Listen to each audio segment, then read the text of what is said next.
وہاں ان کو پیسے کی ضرورت ہے اور ان کی دقتیں ہو گئی ہیں. اچھے خاصے لوگ جن کو پیسے کی ضرورت نارمل حالات میں نہیں ہوتی تھی انہیں بھی ہو گئی. تو ہم اس لیے بھی یہ کرتے ہیں خالی کہ ہم ان سے کہتے ہیں کہ آپ کو ای میل آتا ہے عام طور سے ان کا کسی طرح سے وہ انتظام کر کے ای میل بھیج دیتے ہیں. تو روز مرہ ہمارے یہاں یہ کام ہوتا ہے کہ ہم ای میل ان کا پڑھ کر ان سے کہتے ہیں کہ آپ اپنا آدھار کارڈ اور اپنا بینک پاس بک ہمیں بھیج دیجیے. تو ایک اماؤنٹ ایسا ان کو بھیج دیتے ہیں جس سے کہ ان کا سر ای میل تو پڑھے لکھے لوگ آپ کو بھیج سکتے ہیں. جو لوگ مجبور ہیں، غریب طبقے سے ہیں، مزدور طبقے سے ہیں، جو ان پڑھ ہیں، وہ آپ کو میل کیسے کریں گے؟ کیسے اپنی جانکاری آپ تک پہنچائیں گے؟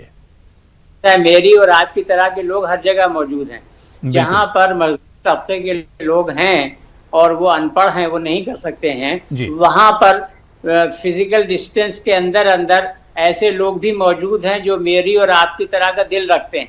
تو لہٰذا وہ لوگ ان کی مدد کر کے اور ہمارے پاس ای میل بھیج دیتے ہیں. تو اتنا خالی کرنا ہے کہ یہ غریب لوگ ہیں، یہاں اتنے لوگ ہیں جن کا انتظام کرنا ہے. تو یہ ہمارا نمبر ہے. آپ ایکچولی ہوا یہ تھا کہ جیسے ہی یہ کووڈ-19 کی وجہ سے لاک ڈاؤن ہوا اور لاک ڈاؤن کے بعد جو مزدور طبقہ ہے وہ پریشانی میں آ گیا، وہ چلنے پھرنے لگا، سڑکوں پہ جانے لگا وغیرہ. اسی وقت ہم نے ایک اشتہار سوشل میڈیا کے اوپر فوراً دے دیا تھا زکوٰۃ فاؤنڈیشن آف انڈیا کی طرف سے کہ جہاں جہاں مزدور لوگ اس طرح سے موجود ہوں، چل رہے ہوں، پھر رہے ہوں، رہ رہے ہوں، پریشان ہوں لاک ڈاؤن کی وجہ سے، ان کی مدد کرنے کے لیے آپ سب لوگ سامنے آئیں. ایسے لوگ جو کہ ان کی مدد کم سے کم انٹرنیٹ پہ خط لکھ کر کے کر سکتے ہیں. تو اور آپ ہمیں خالی کر دیں، باقی ہم آپ کو پیسے بھیج دیں گے، آپ ان کا مدد کر دیجئے. تو ایسا کام روز مرہ ہو رہا ہے. روز شام کو ہماری زکوٰۃ فاؤنڈیشن آف انڈیا کی بورڈ کی میٹنگ آن لائن ہوتی ہے اور اس میں فیصلے ہوتے ہیں. فوراً راتوں رات جو ہے وہ ان کو پیسے چلے جاتے ہیں. تو اس طرح سے جو ہے وہ لاک ڈاؤن کے باوجود الحمدللہ جتنا. اس کے علاوہ بھی بہت سے ایسی جگہ ہیں جہاں پر لوگ رہ رہے ہیں. جیسے نارتھ ایسٹ دہلی میں پرابلم آ گئی تھی تو وہ جو دقتوں میں ہیں، جو لوگ ایک جگہ رہ رہے تھے وہ بہرحال اب کہیں نہ کہیں تو رہ رہے ہیں. وہ لوگ ہم تک کسی نہ کسی طرح سے پہنچ جاتے ہیں. اللہ کا شکر ہے، اتنی بڑی ملت ہے کہ کوئی نہ کوئی ہمارے پاس پہنچ جاتا ہے کہ بھئی یہ اتنے لوگ ہیں، 70 لوگ ہیں، 75 لوگ ہیں، 100 لوگ ہیں، 150 لوگ ہیں، 200 فلاں جگہ ہے، فلاں جگہ ہے. تو ان کو ہم جہاں جہاں ممکن ہوتا ہے وہ فوراً انتظام کروا کر کے، کسی کو بھی بیچ میں ڈال کر کے کھجوروں کا انتظام، باقی پورے مہینے بھر کے راشن کا انتظام، یہ سارا انتظام الحمدللہ بہت تیزی میں پورے ہندوستان میں اس وقت جگہ جگہ چل رہا ہے. خدا کا شکر ہے. بالکل. ظفر محمود صاحب، کیونکہ اب ظاہر سی بات ہے کہ کورونا کے ان مشکلات میں پورا ملک بری طرح سے متاثر ہوا ہے. ابھی کچھ دنوں پہلے RSS نے ایک بیان دیا تھا اور اس نے یہ آواز اٹھائی تھی کہ زکوٰۃ کا جو پیسہ ہے رمضان میں وہ PM فنڈ یا CM فنڈ میں دیا جائے. حالانکہ ہم یہاں پر RSS کی بالکل بات نہیں کر رہے ہیں یا ان کی بات کی ہم تائید نہیں کر رہے ہیں. میرے صرف سمجھنے کا ایک مطلب یہ ہے، کہنے کا مطلب یہ ہے، کیا زکوٰۃ کے اس پیسے کو PM فنڈ یا CM فنڈ میں اس طرح سے دیا جا سکتا ہے، یا اس کے علاوہ بہت سے گرودوارا ہیں یا ہندو بھائی جو اس طرح سے کھانا کھلاتے ہیں اور لنگر چلاتے ہیں، کیا اس طرح کے اداروں میں بھی یہ زکوٰۃ کے پیسے کا استعمال کیا جا سکتا ہے؟ دیکھیے، ایسا میں آپ کو عرض کروں گا، آپ نے بڑا اچھا سوال پوچھا ہے. آپ کو مبارک ہو، اللہ خوش رہے، خوش رکھے. تو یہ ہے کہ زکوٰۃ کا جو نظام تو بہت نہ کے برابر ہے ہندوستان میں. تو جبکہ اس سے زیادہ ہونا چاہیے. اور زکوٰۃ کا جو پہلا حکم قرآن کریم میں آیا تھا اسی سے ظاہر ہو جاتا ہے کہ حضور اقدس صلی اللہ علیہ وسلم سے اللہ تعالیٰ نے فرمایا تھا کہ آپ جو لوگ آپ کو پیسے دے رہے ہیں ان سے آپ لے لیجئے اور آپ ضرورت مندوں کی بھرپائی کے لیے اس کو استعمال کر دیجئے. تو یہ نہیں کہا تھا کہ آپ سے کہیے کہ وہ ضرورت مندوں کو دے دیں، کہا آپ لے لیجئے اور ضرورت مندوں تک ان کا انتظام کر دیجئے. تو وہ جو زکوٰۃ شروعات ہوئی وہ خود ہی منظم طریقے سے ہی آرگینائزڈ فیشن میں شروعات ہوئی تھی. بیچ میں معاملہ بکھر گیا تو وہ انڈیویجولائز ہو گئی تھی. بہرحال انڈیویجول 1 to 1 دینے میں کوئی حرج بھی نہیں ہے، لیکن یہ کہ بہت سے زکوٰۃ کے جو چیلنجز ہیں، جو اس کے تقاضے ہیں وہ پورے ہو جاتے ہیں. مثلا یہ ہے کہ دائنا ہاتھ دے تو بائیں ہاتھ کو پتہ نہ چلے. تو ظاہر ہے اگر 1 to 1 دیا جائے گا تو پتہ چلتا ہے. تو اگر تنظیم کے ذریعے کام کیا جائے تو یہ بھی ہے کہ دکان پہ بیٹھے ہوئے ہیں، بندہ آیا، لائیے زکوٰۃ دیجیے، ہم نے 200 روپے دے دیے زکوٰۃ. تو وہ پھر اس میں ظاہر تحقیق تو ہو نہیں پائے گی وہ ضرورت مند کتنا ہے وغیرہ وغیرہ. تو یہ ساری چیزیں دیکھنے کے بعد منظم طریقے سے ہونا ضروری ہے. لیکن چونکہ منظم طریقے سے نہیں ہو رہا اور ویسے بھی بہت ہی سیٹسفیکٹری ارینجمنٹ کوئی نہیں ہے. اور تیسری بات یہ ہے کہ زکوٰۃ کا استعمال کر کے ضرورت مندوں کی ضرورت پوری کرنے کا جو طریقہ جو وہ ہے جتنا پیمانہ ہے وہ بھی پوری طرح سے فلفل نہیں ہو پا رہا ہے. لہٰذا یہ کہ زکوٰۃ جس طرح سے پے کی جا رہی تھی لاسٹ ایئر تک اسی طرح سے اس سال بھی پے کی جانی چاہیے. اس میں کوئی کرنے کی ضرورت نہیں ہے. لیکن having said that یہ کہنے کے بعد میں آپ کو یہ عرض کروں کہ سورہ بقرہ کی آیت نمبر 219 ہے وَيَسْأَلُونَكَ مَاذَا يُنْفِقُونَ قُلِ الْعَفْوَ. اے پیغمبر صلی اللہ علیہ وسلم آپ سے آپ کے لوگ پوچھ رہے ہیں کہ اللہ کے راہ میں کتنا کرنا ہے. تو آپ ان سے فرما دیجئے کہ تمہارے پاس جو کچھ ہے اس میں تمہاری واجب ضرورت کے لیے جو ضروری ہے اور تمہارے اوپر جو لوگ منحصر ہیں ان کے لیے جو ضروری ہے اتنا روک کر کے باقی سب کرنا ہے. تو ایک طرح سے صدقہ جو ہے وہ آپشنل نہیں ہے اور صدقے کا کوانٹٹی جو ہے کتنا رقم صدقے میں دی جائے یہ بھی آپشنل نہیں ہے. یہ 2.29 میں کوانٹیفائی کر دی گئی ہے. وہ جو 97.5% بچا 2.5% آپ نے زکوٰۃ دے دی وہ اسی طرح سے دیجیے. ہندوستان کے مسلمان اسی طرح سے دیں دنیا کے مسلمان اسی طرح سے دیں جس طرح پہلے کرتے تھے. لیکن باقی جو 97.5% ہے اس میں سے پی ایم کیئر میں دے دیجئے اس میں سے چیف منسٹر فنڈ میں دے دیجئے اس میں جہاں چاہے دے دیجئے. بڑی اچھی بات ہے بڑھ چڑھ کر دیجئے جی زیادہ دیجئے. جی یہ ہے بالکل بالکل بہت اچھی بات آپ نے ظفر صاحب کہی کہ زکوٰۃ مذہب دیکھ کر نہیں بلکہ ضرورت دیکھ کر ایک طرح سے دی جانی چاہیے. اب سوال یہ اٹھ رہا ہے کہ زکوٰۃ دینے کا طریقہ تو ایک لمبے زمانے سے چلا آ رہا ہے. اسلام میں جب سے اسلام شروع ہوا اس کے بعد سے ہی زکوٰۃ کا سلسلہ شروع ہوا ہے. لیکن ظفر صاحب ہم دیکھتے ہیں کہ جو لوگ زکوٰۃ لینے والے ہوتے ہیں وہ زکوٰۃ لینے ہی والے بنے رہتے ہیں زکوٰۃ دینے والے نہیں بنتے ہیں. کیا کچھ تبدیلی کرنے کی ضرورت ہے کیا اس کے لیے کیا کچھ مربوط قدم اٹھانے کی ضرورت ہے؟ جی آپ نے صحیح فرمایا. ویسے تو 100% تو ویسا نہیں ہے 1-2% 4% ایسا بھی ہے کہ جو زکوٰۃ دینے والے ہیں ان کی مدد ہوئی تو وہ زکوٰۃ لینے والے تھے وہ اب دینے والے بن گئے.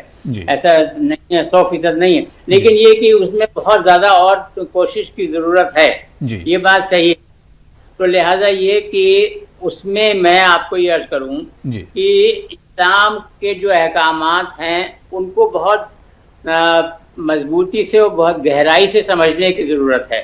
دیکھیے ایسا ہے کہ اسلام کے جتنے بھی احکامات ہیں خاص طور سے یہ جو 4 رکن ہیں روزہ نماز حج زکوٰۃ ان کو اگر آپ خالی انہیں کو دیکھیں تو جیسے روزہ ہے ہم اس بار آج کل روزہ رکھے ہوئے ہیں 30 دن کا تو اس کا جو اصل مقصد ہے وہ یہ ہے کہ اب اگلے سال پھر آئے گا تو جو بیچ میں 11 مہینے گزریں گے وہ 11 مہینے ہمارے کیسے گزریں یہ اس پہ منحصر ہونا چاہیے کہ ہم نے ابھی جو ٹریننگ لی 30 دن کی جو ہمارا 30 دن اس کو میں کہتا ہوں اینول ریفریشر کورس. یہ اینول ریفریشر کورس جو ہمارا ہے اس سے ہم نے کیا باقی 11 مہینے کے لیے. اسی طرح نماز کے 5 وقت ہوتے ہیں تو 5 وقتوں کی نماز میں کی جو اہمیت ہے اللہ تعالیٰ اس طرح سے طے کرتا ہے ہر بندے کے لیے کہ 2 نمازوں کے بیچ میں وہ بندہ کیا کرتا ہے اس سے طے ہوتا ہے کہ اس کے نمازوں کی کیا اہمیت ہے. اسی طرح سے جو 2.5% زکوٰۃ والی بات ہے وہ آپ کو ٹریننگ دی جا رہی ہے آپ کو ریفریش کیا جا رہا ہے. لیکن اصل امتحان آپ کا جو باقی 97% بچا ہے آپ کے پاس وہ اس میں سے آپ کیا کرتے ہیں کتنا آپ کے اندر ظرف ہے اللہ تعالیٰ کی مدد کرنے کے لیے اللہ کے بندوں کی مدد کرنے کے لیے. تو یہ اصلی سارا امتحان اس میں ہے. لہذا یہ کہ زکوٰۃ کو صدقات اور امداد سے الگ کر کے دیکھنا نہیں چاہیے. پورا ایک ٹوٹل پیکج ہے یہ یعنی کہ آپ یہ دیکھیے کہ یہ قرآن کریم میں میں بہت اپنی آڈینس سے پوچھتا ہوں کہ بتائیے کہ جو مقصد حیات ہے وہ کیا ہے تو وہ عام طور جواب آتا ہے کہ اللہ کی عبادت کرنا. تو عبادت کرنا تو ہے لیکن جو سورہ ہود کی آیت نمبر 7 ہے 11.7 اس میں بیان کیا ہے اللہ تعالیٰ نے ڈیفائن کیا ہے کہ وہ کون سی عبادت ہے جو مقصد حیات ہے. تو اس میں ہے لِيَبْلُوَكُمْ أَيُّكُمْ أَحْسَنُ عَمَلًا تاکہ ہم تمہارا امتحان لے سکیں کہ تم میں سے کون لوگ اپنے وسائل، اپنے ذاتی وسائل کا استعمال کر کے دوسرے انسان کی زندگی بہتر بنانے میں زیادہ سے زیادہ بڑھ چڑھ کر کے آگے آ کے حصہ لیتے ہو. یہ جو براڈ کانسیپٹ ہے دین کا، اگر یہ سمجھ لیا جائے تو ہمارے لیے یہ چھوٹی چھوٹی باتوں کو سمجھنا بہت آسانی ہو جائے گی. بالکل بالکل. ظفر محمود صاحب، کیونکہ آپ نے عبادت کا تذکرہ کیا اور خاص طور سے نماز کا تذکرہ کیا، اب آنے والے دنوں میں اب ظاہر سی بات ہے جو جمعہ آ رہا ہے وہ جمعۃ الوداع ہوگا، بڑی اہمیت اس کی ہے، اور پھر اس کے بعد نماز عید. تو ایسے میں اگر انتظامیہ کی طرف سے اس مشکل دور میں، اس وبا کے دور میں اگر انتظامیہ کی طرف سے آپ مان لیجئے کہ اگر اجازت مل جاتی ہے، کیا مسلمانوں کو اجتماعی طور پر جمعۃ الوداع اور اسی طرح سے عید الفطر کی نماز ادا کرنی چاہیے؟ کیا خیال ہے آپ کا؟ صاحب بالکل نہیں کرنی چاہیے. اس میں بھی جو انسانیت کا اللہ تعالیٰ نے دیکھی انسان کو بنایا. ایک وقت تھا جب انسان تھے ہی نہیں، حضرت آدم علیہ السلام کو پیدا ہی نہیں کیا تھا انہوں نے. اس کے بعد انہوں نے انسانیت کو بنایا اور اس کے بعد پھر حضرت آدم علیہ السلام نیچے بھیجا. اس کے بعد انسانیت چل پڑی اور انسانیت چل رہی. وہ براڈ کانٹیکٹ کو بڑی تصویر دیکھنے کی بڑی ضرورت ہے. تو بڑی تصویر جو ہے وہ تو 1400 سال تو جو ابھی کرنٹ اسلام ہے، میں اس کو کہتا ہوں لیٹسٹ ایڈیشن آف اسلام، جو حضور اقدس صلی اللہ علیہ وسلم کے سے شروع ہوا. تو جو لیٹسٹ ایڈیشن ہے اسلام کا، اسی کو 14 صدی ہو گئے. ورنہ اور تو باقی پیغمبر بھی پہلے کے گن لیے جائیں تو لاکھوں. لیکن یہ کہ اگر آپ بڑی تصویر دیکھیں گے اس پورے تناظر میں، تو اس میں ایک سال کے لیے عید کی نماز یا جمعے کی نماز نہ پڑھنا، لیکن اس مطلب باقاعدہ منظم طریقے سے جماعت بنا کر کے نہ پڑھنا تو ہے، لیکن جماعت بنا کے نہ پڑھنا، اس کی وہ اگر وہ بڑا مقصد پورا اس کو سرو ہو رہا ہے، بڑا مقصد، تو پھر نہیں پڑھنی چاہیے. اس میں میں یہ آپ کو عرض کروں گا کہ اور آپ کے چینل کے تھرو باقی اپنے ساتھیوں کو، بزرگوں کو، دوستوں کو، بچوں کو، کہ جو صلح حدیبیہ ہے، ٹریٹی آف حدیبیہ، اس کی جو اسپرٹ ہے، اس کی جو روح ہے، اس کو سمجھنے کی بڑی ضرورت ہے. حضور اقدس صلی اللہ علیہ وسلم کے ہاتھ میں، ان کے کیپیسٹی میں یہ اس وقت تھا کہ وہ مکے میں داخل ہو سکتے تھے اور فتح حاصل ہوتی انہیں، لیکن اس کے باوجود جو بڑی تصویر تھی انہوں نے وہ دیکھی اور انہوں نے کہا کہ نہیں، میں ابھی مکے میں داخل نہیں ہوں گا. اس وقت وہ نہیں ہوئے، واپس چلے گئے. تو لوگوں کی اس وقت سمجھ میں، باقی لوگوں کی نہیں آیا. لیکن یہ آپ دیکھیے بڑی تصویر، اب ہسٹری کی بات ہو گئی تو اس کی وجہ سے کتنا بڑا پرپس سرو ہوا. تو اسی روحانی پیغام کے اوپر صلح حدیبیہ کا روحانی پیغام ہے، اس کو اپریشیٹ کر کے اس بار بھی ہم مسلمانوں کو پوری دنیا میں عید اور جمعے کی نماز اپنے گھروں پر پڑھنی چاہیے. نہیں، بالکل ظاہر سی بات ہے کہ احتیاط بہت ضروری ہے اور جہاں تک ہو وہاں تک احتیاط کرنی چاہیے. ظفر محمود صاحب، زکوٰۃ کے ذریعے ایک بہتر ہندوستان کی تعمیر کی جا سکتی ہے، یہ بہت اچھے طرح سے آپ نے کر کے بتایا ہے. زکوٰۃ فاؤنڈیشن آف انڈیا کے ذریعے آپ نے یہ بہت اچھے سے بتایا کہ ایک بہتر ہندوستان کی کس طرح سے تعمیر کی جا سکتی ہے زکوٰۃ کے ذریعے. سوال میرا سر آپ سے یہ ہے کہ کیونکہ اب سوشل ڈسٹینسنگ کا دور چل رہا اور یہ کورونا کب تک چلے گا کچھ نہیں پتا، ایسے میں سول سروسز امتحانات کی تیاری طلبہ کس طرح سے کریں؟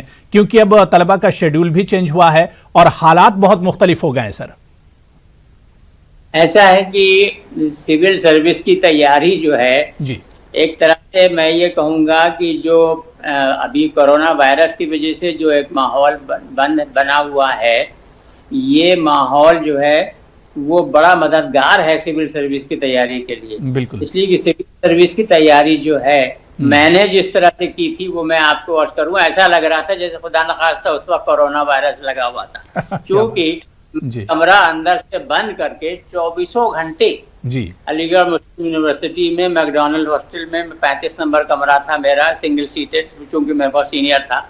تو وہ کمرہ اندر سے بند کر کے اور میں صرف پڑھائی کرتا تھا اور کچھ کرتا ہی نہیں تھا. کھانے کے بعد کھانا آ جاتا تھا وہ کھا لیتا تھا، اور نماز کے لیے جو ہے وہ یا تو کمرے پر ہی پڑھ لی، ورنہ برابر میں ہی مسجد ہاسٹل میکڈونلڈ میں سامنے ہی مسجد ہے. بالکل جی. لیکن یہ کہ اس کے علاوہ کچھ نہیں کرتا تھا. بیچ میں یہ تھا، میں نے خود ہی طے کیا تھا کہ جب پڑھتے پڑھتے میں تھک جاتا تھا تو میں کچھ تھوڑی ایکسرسائز، تھوڑی ورزش کمرے میں ہی کر لیتا تھا. اور میں آپ کو بتاؤں کہ یہ ایک شیرش آسن ہوتا ہے نماز میں بھی، شیرش آسن ہی ہو جاتا ہے ایک طرح سے، جو وہ ہے سجدہ ہے، اس سے بہت یعنی کہ جو خون کا دوران ہے وہ دماغ کی طرف چلا جاتا ہے. لیکن شیرش آسن آدمی سر کے بل کھڑا ہوتا ہے، ایسے ہر ایک کو کرنا نہیں چاہیے جب تک ٹریننگ کوچنگ نہ ہو. لیکن مجھے سمہاؤ اس کا تھا تو میں وہ کر لیا کرتا تھا. بہرحال بیچ میں اتنا خالی کر کے باقی علاوہ پڑھنے کے اور کچھ نہیں کرتا تھا. تو اب آپ سوچئے کہ جو لوگ کورونا لاک ڈاؤن کی وجہ سے اندر کمرے میں بند ہیں، اگر انہیں یہ کہا جائے کہ آپ کو مقابلے کے امتحان کی تیاری کرنی ہے اور آپ کو اس کے علاوہ کچھ نہیں کرنا ہے، تو یہ بہت خوش آئند بات ہے. اللہ جو ہے مجھے معاف کرے. لیکن یہ کہ کورونا کی وجہ سے لاک ڈاؤن جو ہے اپنے کمرے میں گھر میں رہ کے بیٹھ کے پڑھو. میں آپ کو عرض کر رہا ہوں جو زکات فاؤنڈیشن کے تحت کوچنگ کر رہے ہیں وہ سب لوگ جو جہاں جہاں ہے، اگر گھر میں پھنس گیا تو گھر میں ہے، ورنہ ہاسٹل میں ہے تو ہاسٹل میں ہے، اور خوب اچھی امتحان کی تیاری ہو رہی ہے ان کی، تو اس میں کوئی دقت ہے نہیں. باقی یہ میں آپ کو عرض کر دوں، بڑی تصویر پھر دیکھنی ہے ہمیں کہ غالباً کورونا کے بعد پوری دنیا بدل جانی ہے، پوری دنیا کا نظام بدل جانا ہے.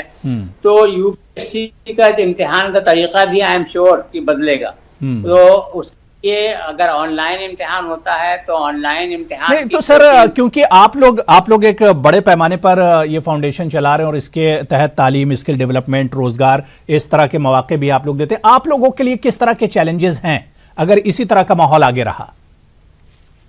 ہم دیکھیے ایسا ہے کہ ہر زمانے کے تمام چیلنجز کو ساتھ میں لے کر کے چلنا، اس کے باوجود دین کی روح کو قائم رکھنا، یہی سب سے بڑا چیلنج ہے. اور اس کے لیے میں آپ کو یہ عرض کروں کہ مجھے موقع ملا ہے کوئی 20 دفعہ قرآن کریم کو تفسیروں کی مدد سے پڑھنے کی، سمجھنے کی کوشش کرنے کی، جو کبھی کوئی سمجھ ہی نہیں سکتا.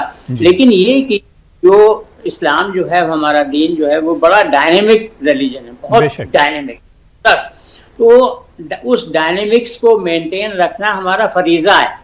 تو نئے چیلنجز دنیا میں، جیسے فرض کیجئے کہ آج سے 30-40 سال پہلے تک انٹرنیٹ تھا ہی نہیں، ہے نا، وہ کوئی سائبر ورلڈ تھی ہی نہیں. تو لہٰذا اس کے متعلق شریعت کیا کہتی ہے، کیا نہیں کہتی، اس کے کیا احکامات ہونے چاہیے، اس کی کوئی ضرورت ہی نہیں تھی، کوئی کانسیپٹ، کوئی تصور ہی نہیں تھا. لیکن اب یہ آ گئی، اس کی وجہ سے بہت سے نئے مسائل بڑے پیدا ہوتے رہتے ہیں اور ہوتے رہیں گے. دس از دا ڈائنامزم آف اسلام. یہ اسلام کا جو ڈائنامزم ہے وہ یہ ہے.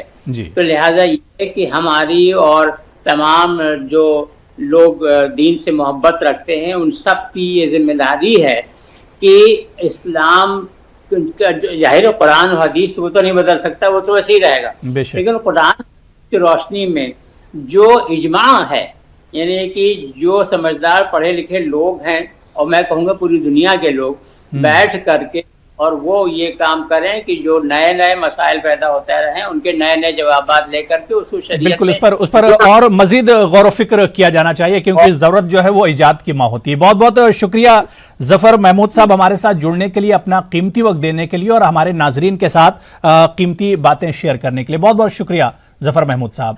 تو ناظرین، خاص ملاقات میں آج فی الحال اتنا ہی. مجھے اور پوری ٹیم کو اجازت دیجیے. اگلے ہفتے پھر کسی نئی شخصیت کے ساتھ آپ سے ملاقات ہوگی. آداب.